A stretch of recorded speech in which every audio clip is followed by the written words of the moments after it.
Dalawang lalaki ang pinagbabaril ng riding in tandem sa tapat ng isang ospital sa Calaca, Batangas.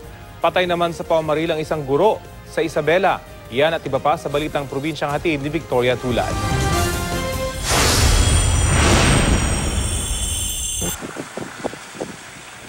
Sa ospital na binawian ng buhay ang isang guro matapos barilin ng riding in tandem sa Cauayan City, Isabela. Base sa paunang investigasyon ng mga pulis, pauwi na raw ang gurong si Rosita Che nang mangyari ang insidente. Nakunan pa ng CCTV ang biktima sakay ng isang sidecar. Sa di kalayuan, makikitang nakabuntot ang mga salarin. Patuloy naman ang investigasyon sa kung sino ang nasa likod at ano ang motibo sa pamamaril.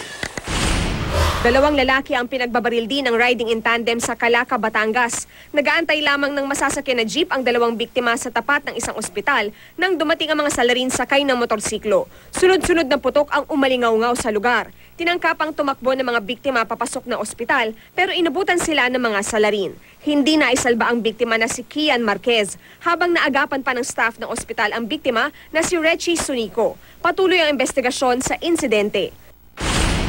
Sugatan naman ng isang motorcycle rider matapos makasalpukan ng isang bus sa bahagi ng Bontoc Baguio Road sa Mountain Province.